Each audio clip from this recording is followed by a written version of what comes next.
Greetings, book lovers. Welcome to my bookshelf review of Cows by Matthew Stokoe, or Stokoe. I think it's Stokoe.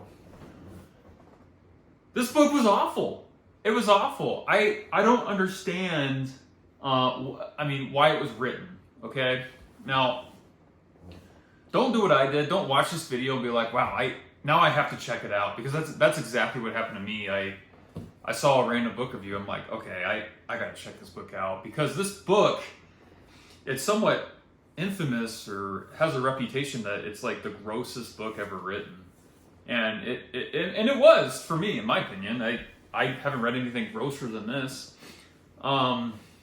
It talks about this guy. He's living with his mom, and she's very, very abusive, and they have a really cruddy relationship, yada yada. His home is just broken. He's not that old.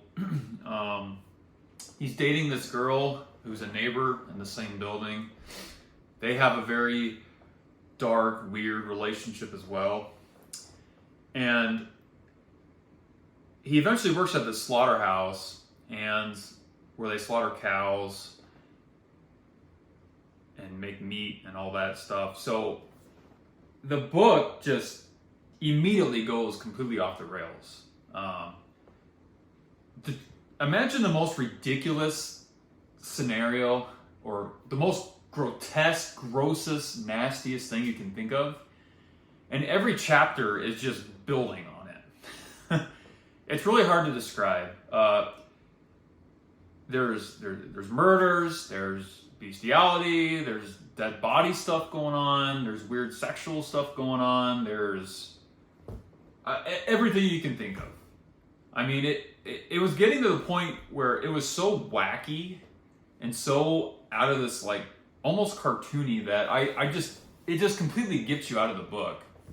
I finished it just because I was like, I mean, it's not that long. I was like, I might as well just finish the book. But yeah, it just kind of goes through this guy's life, which is a very bad life, both at home and at work at the slaughterhouse. And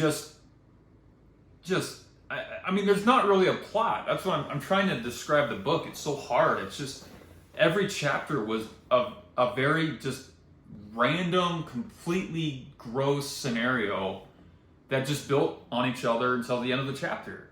And then the next chapter is either at home or with his girlfriends.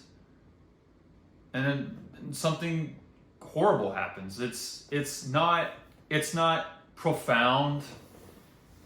You know, it's not like it flows well. It's very jarring. Like, why was this written? I don't understand why this was written. Okay, some books, it's like, yeah, they're kind of parodies, or yeah, that's maybe there's some type of deeper meaning, or it's all in his head. No, I didn't get that at all. I just thought, I imagine a group of like high school kids, I'm gonna write the grossest thing ever and write it down. Like that's what I felt. And the last act gets even more ridiculous. The cow start organizing and doing weird city ambushes and stampede stuff. It's just all over the place. I'm laughing just because it's so ridiculous that I had to share this. Don't read this book. Don't do it. Please, just don't read this book. It's so crazy, because on Goodreads, there's good reviews on this book. Like, what is wrong with you people? I don't understand how you could give this book a 4 or 5 stars. What? So don't read this book, please. I know I'm making a weird video right now describing how bad it is. I probably piqued some curiosity with some of you. Don't do it. You will regret it. It's not worth it. Not even worth if you check it out and get it for free for a couple of weeks from your library. It's not worth it. You're not going to enjoy it. No plot, no characters. I feel dumber after reading it. And that's it. That's all I got to say. I don't want to make this too long, so just avoid this book. I know nothing about the author. I think he's got other books. crazy like this. So I still don't know why this was written. Okay, that's it.